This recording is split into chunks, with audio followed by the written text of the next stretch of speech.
Bismillahirrahmanirrahim. Assalamualaikum warahmatullahi wabarakatuh. Alhamdulillahilladzi hadana lihadza wa ma kunna linahtadiya laula an hadana Allah. Asyhadu an la ilaha illallah wahdahu la syarika lah wa asyhadu anna sayyidana Muhammadan abduhu wa rasuluh. Allahumma salli ala sayyidina Muhammadin wa ala alihi wa sahbihi wa dzurriyyatihi ajma'in. Rabbi shrah li sadri wa yassir li amri wahlul 'uqdatam min lisani yafqahu qawli, amma ba'du. Para pendengar yang dirahmati oleh Allah Subhanahu wa taala, pada kesempatan ini kita akan membahas tentang hal-hal yang diharamkan oleh orang-orang yang berhadas. Kita langsung saja membaca kitabnya, kitab At-Taqriratus Sadidah pada halaman 172. Bismillahirrahmanirrahim. Qala al-musannifu rahimahullahu ta'ala wa nafa'ana bi'ulumihi fid dharaini amin. Alladzi yahrumu bil hadas, hal-hal yang diharamkan bagi orang-orang yang berhadas. Sebagaimana yang sama-sama kita ketahui bahwa hadas itu ada hadas kecil dan hadas besar. Hadas kecil itu adalah ma aujabal wudu. Hadas kecil itu adalah hadas yang mewajibkan wudu. Kemudian adapun hadas besar adalah ma aujabal ghusl. Hadas besar adalah apa? Atau hadas yang mewajibkan mandi. Alladzi yahrumu bil hadasi wal janabati wal haid arba'atun. Hal-hal yang haram bagi orang yang berhadas, orang yang junub dan orang yang haid ada 4. Yang pertama as-salatu. Yang pertama yang haram bagi orang yang berhadas, orang yang junub dan orang yang haid adalah as-shalah, yakni salat. Fardhon wa naflan, baik solatnya itu solat fardu ataupun solat sunat. Wa kadzalika nahwus shalah, begitu juga diharamkan bagi mereka hal-hal yang serupa dengan solat, yang semisal dengan solat. Wa huwa arba'atun, dan yang serupa dengan solat atau semisal dengan solat itu ada 4. Sujudut tilawah, yang pertama ada istilahnya sujud tilawah. Kemudian yang kedua wa sujudus syukur, sujud syukur. Wa khutbatul jum'ah, kemudian yang berikutnya adalah khutbah Jumat. Wa sholatul janazah, dan sholat janazah. Itu yang pertama yang diharamkan bagi orang yang berhadas, orang yang junub dan orang haid adalah sholat dan yang semisal dengan sholat yang sudah disebutkan tadi. Kemudian yang kedua at-tawaf, yang kedua yang haram bagi mereka adalah tawaf, fardhon wa naflan, baik tawafnya fardu ataupun sunnat. Li'annahu bimanzilatis sholah, karena tawaf itu sama nilainya dengan sholat. Kemudian yang ketiga masul mushaf, menyentuh mushaf Al-Quran. Al-muradu bil mushaf, yang dimaksud dengan mushaf adalah ma kutiba fihi Qur'anun walau ba'du ayatin. Yang dimaksud dengan mushaf adalah apa yang ditulis di sana Al-Quran atau sebagian ayat Al-Quran, biqasdid dirasah awit tilawah, baik dengan tujuan untuk pembelajaran atau untuk membacanya. Jadi yang ketiga yang dilarang bagi mereka, yakni orang yang berhadas, orang yang junub dan orang yang haid adalah menyentuh mushaf. Kemudian yang keempat hamlul mushaf, membawa mushaf. La yajuzu hamluhu lil balighi illa idza kana ma'al mata fa fihi arba'u halatin. Tidak boleh bagi orang yang sudah balik itu membawa mushaf kecuali mushaf tersebut dianggap sebagai barang, dan di sini dijelaskan ada 4 keadaan. Yang pertama, taratan yaqsidul mushaf faqat fala yajuz. Kalau kita memaksudkan bahwa Al-Quran itu kita maksudkan sebagai mushaf Al-Quran, itu tidak boleh kita membawanya. Kemudian yang kedua, tarotan yaksidul mata'a faqat. Yang kedua, kita maksudkan bahwa Al-Quran itu kita anggap sebagai barang saja, sebagai barang, fayajuz, maka itu boleh kita membawa Al-Quran jika kita memaksudkan bahwa Al-Quran tersebut sebagai barang. Tapi kalau kita memaksudkannya sebagai mushaf Al-Quran, maka itu yang tidak boleh. Kemudian yang ketiga, tarotan yaksiduhuma. Yang ketiga, kalau kita memaksudkan bahwa Al-Quran itu sebagai mushaf, juga sebagai barang, fala yajuzu inda Ibnu Hajar, itu tidak boleh kita membawanya menurut Imam Ibnu Hajar. Khilafan lirramli, akan tetapi berbeda pendapat Imam Ramli bahwa beliau mengatakan boleh, tapi kalau Ibnu Hajar tidak boleh. Kemudian yang keempat, tarotan la yaqsidu ahaduhuma. Yang keempat, kita tidak memaksudkan kedua-duanya. Kita tidak memaksudkannya sebagai mushaf Al-Quran, juga tidak memaksudkannya sebagai barang. Ay atlaqa, kita tidak memaksudkan. Fala yajuzu kadzalika 'inda Ibnu Hajar khilafan lirramli.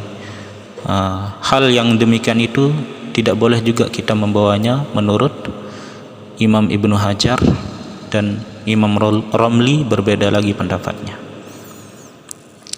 Kemudian selanjutnya masailun fi masil mushaf wa hamlihi, masalah-masalah yang terdapat pada kaitannya dengan menyentuh dan membawa mushaf. Yang pertama, yajuzu hamlul mushafi wa massuhu lis-sabiyyil mumayyiz lid-dirasati faqat.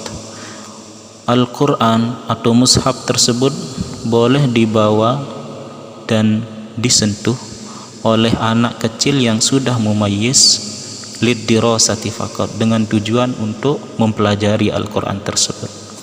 Jadi anak kecil yang sudah mumayyiz itu boleh membawa dan menyentuh mushaf dengan tujuan untuk belajar.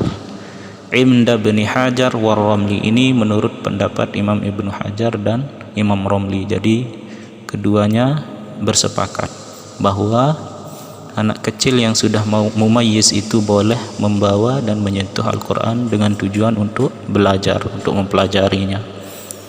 Wa yajuzu inda ba makhramah walau li ghairi dirasah.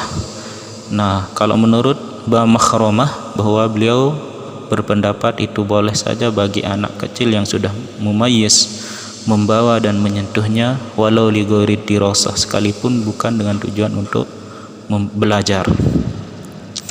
Yang kedua, jildul mushafi la yajuzu massuhu wala hamluhu illa idzan qata'at nisbatuhu 'anil mushaf. Nah, di sini hukum menyentuh sampul mushaf. La yajuzu massuhu wala hamluhu, tidak boleh juga menyentuh dan membawanya, illa idzan qata'at nisbatuhu 'anil mushaf, kecuali nisbahnya sebagai sampul mushaf, sampul Al-Quran itu sudah terputus, sudah tidak digunakan lagi untuk menjadi kulit atau sampul Al-Quran, sudah terputus nisbahnya sebagai sampul. Bi inistu'mila fi kitabin akhar, dengan gambaran sudah digunakan menjadi sampul atau kulit kitab yang lain yang bukan Al-Quran. Jadi kalau kulit atau sampul mushaf itu sudah terpisah dan sudah tidak bernama sampul Al-Quran lagi karena sudah digunakan di kitab lain, itu boleh menyentuhnya.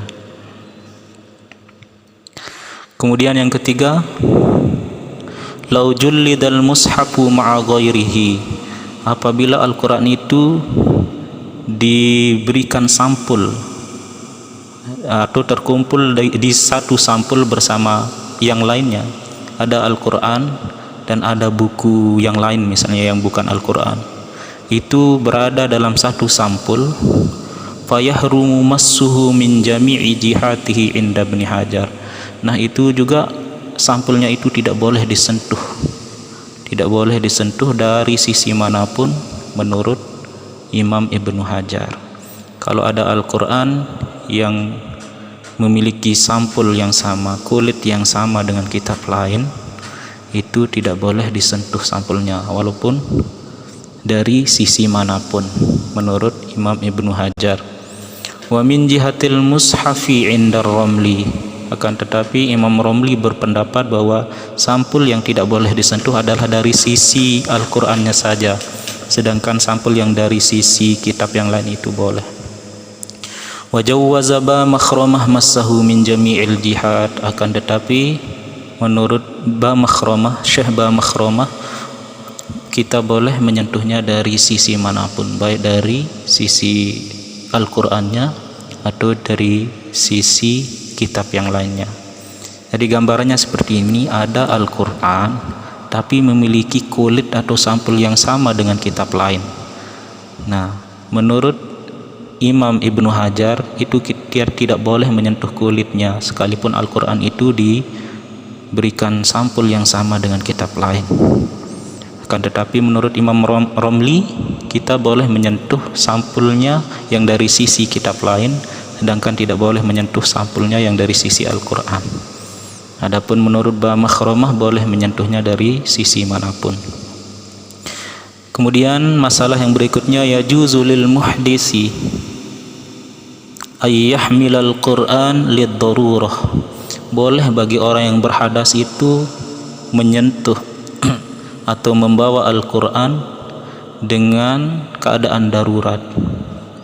Bagaimana gambarannya? Ka'an khafa alaihi minal ikhtiraq awil ihanah, karena nanti ditakutkan bahwa ada Al-Qur'an yang akan terbakar misalnya. Jadi boleh orang yang berhadas, tidak pernah berwudu, untuk cepat-cepat mengambilnya untuk menghindarkannya dari terbakar. Awil ihanah, atau pelecehan atau penghinaan. Misalnya ada orang yang tidak pernah berwudu atau berhadas, melihat Al-Qur'an tergeletak di tempat yang tidak mulia atau tidak seharusnya, itu langsung cepat-cepat diambil, dan itu boleh dengan tujuan seperti yang tadi, karena takut nanti terbakar atau berada di tempat yang hina. Bal yajibu alaihi zalik, bahkan jika seperti itu keadaannya, yajibu alaihi zalik, kita diwajibkan untuk cepat-cepat mengambilnya. Kemudian masalah yang berikutnya, idza kana Qur'anun wa tafsirun fi kitabin wahid. Bagaimana jika gambarannya ada Al-Qur'an dan tafsir dalam satu kitab yang sama? Apakah kita boleh menyentuh atau bagaimana? Boleh membawanya atau bagaimana? Kita langsung saja.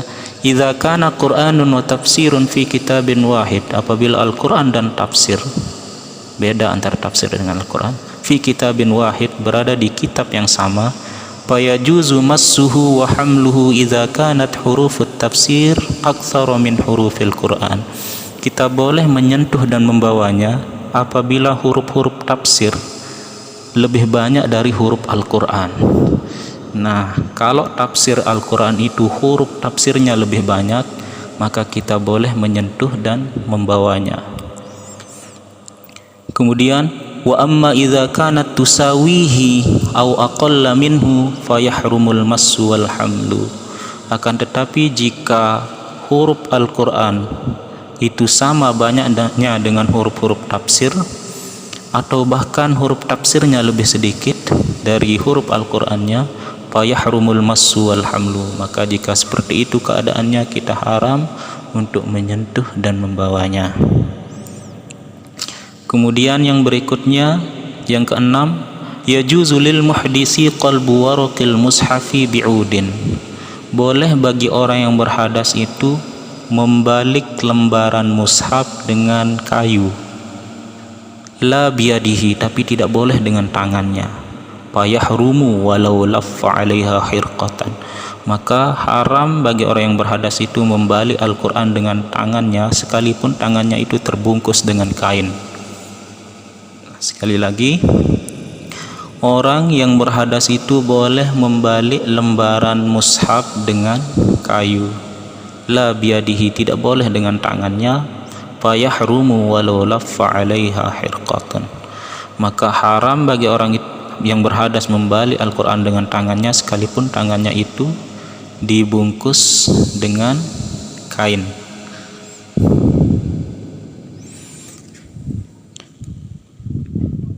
Kemudian alladzi yahrumu bil janabati wal haidi ma'an isnani. Hal-hal yang haram bagi orang yang junub dan haid secara bersamaan ada dua. Yang tadi itu adalah yang diharamkan bagi orang yang berhadas, junub dan haid. Nah, yang ini yang diharamkan untuk orang yang junub dan haid. Di sini dijelaskan isnani, ada dua. Yang pertama, al-lubsu fil masjidi. Haram bagi orang yang junub dan haid itu untuk berdiam di dalam masjid. Wa mislul lubsi at-taraddud. Juga terhitung sebagai diam atau berdiam di dalam masjid itu adalah mondar-mandir di dalam masjid, berlalu lalang, mondar-mandir. Sekalipun dia tidak diam, tapi dia mondar-mandir di dalam masjid, itu sudah terhitung berdiam di dalam masjid. Wa yajuzul mururu lil junub, akan tetapi kalau hanya sekadar lewat itu boleh bagi orang yang junub. Wa kadzalika lil haidi idza lam takhaf talwisal masjid. Begitu juga bagi orang yang haid apabila tidak ditakutkan nanti akan mengotori masjid dengan darahnya. Kemudian yang kedua yang tidak boleh bagi orang yang junub dan haid adalah qiraatul Quran biqasdil qiraah. Membaca Al-Qur'an dengan maksud memang itu adalah bacaan Al-Qur'an. Ay yaqsid tilawah ay dirasah, atau memaksudkannya sebagai memang benar-benar bacaan Al-Quran atau untuk mempelajarinya. Jadi tidak boleh bagi orang yang junub dan haid membaca Al-Quran dengan maksud bahwa yang dibacanya itu adalah Al-Quran, karena ada nanti bahwa bacaan Al-Quran itu tidak dimaksudkan sebagai bacaan Al-Quran.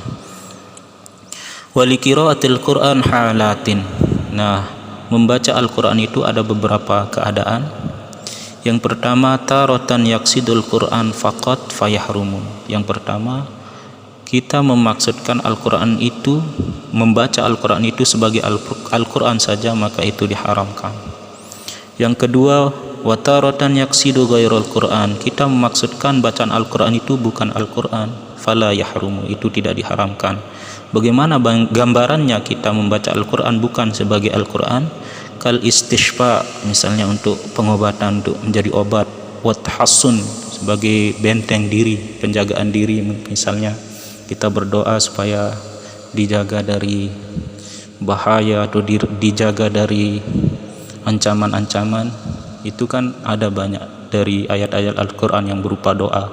Kalau kita memaksudkannya sebagai doa, itu tidak diharamkan bagi orang yang junub dan orang yang haid. Wat tabarruk. Nah, jadi gambaran dari membaca Al-Quran itu, terkadang kita membaca Al-Quran memang dimaksudkan benar-benar bacaan Al-Quran, itu yang diharamkan. Tapi jika kita memaksudkan bahwa Al-Quran itu sebagai untuk obat penyembuhan, sebagai untuk membentengi diri, menjaga diri, sebagai doa, itu tidak diharamkan. Yang ketiga, wataratan yaksiduhuma fayahrumu. Yang ketiga, jika kita memaksudkan kedua-duanya, kita memaksudkannya sebagai bacaan Al-Quran juga sebagai doa atau penjagaan, fayahrumu. Nah, jika kita memaksudkan keduanya, itu diharamkan. Wataratan yutliqo fala yahrumu. Yang keempat, kita beranggapan bahwa tidak sebagai bacaan Al-Quran, juga tidak sebagai doa atau penjagaan, fala yahrumu, tidak diharamkan. Kemudian yang berikutnya, alladzi yahrumu bil haidi faqat arba'atun. Yang diharamkan khusus bagi orang haid saja itu ada 4. Yang pertama as-shaumu, yang pertama adalah puasa. Fa idzan qata'ad damu halalaha as-shaumu walau qabla al-ghusli. Nah, yang pertama yang diharamkan bagi orang haid adalah berpuasa. Dan apabila darahnya terhenti, itu halal baginya puasa, boleh baginya puasa walau qabla al-ghusli, sekalipun dia belum mandi. Jadi misalnya ada orang haid, dia haram berpuasa, tapi jika darahnya sudah terputus, sekalipun dia belum mandi suci, itu diperbolehkan baginya untuk puasa. Kemudian yang kedua, al-mururu fil masjidi in khafat talwisah. Berlalu lalang di dalam masjid jika ditakutkan untuk mengotori masjid dengan darahnya. Fayajuzu illam takhaf talwisahul murur faqad dunal lubsi. Dan boleh baginya jika dia tidak ditakutkan nanti akan mengotori masjid dengan darahnya, boleh untuk lewat, sekadar lewat, dunal lubsi, tidak boleh berdiam di dalam masjid. Kemudian yang ketiga yang tidak boleh bagi orang haid adalah at-talaq, bercerai. Sebenarnya di sini adalah suaminya yang dilarang untuk menceraikan istrinya ketika dia sedang haid. Nah, akan tetapi jika ada orang yang bercerai ketika istrinya haid, itu terhitung berlaku. Kemudian yang berikutnya yang tidak boleh bagi orang haid adalah al-istimta' wal mubasyarah bima bayna surrah war rukbah. Tidak boleh bersenang-senang, tentunya ini masalah hubungan suami istri. Tidak boleh bersenang-senang antara pusar dan lutut.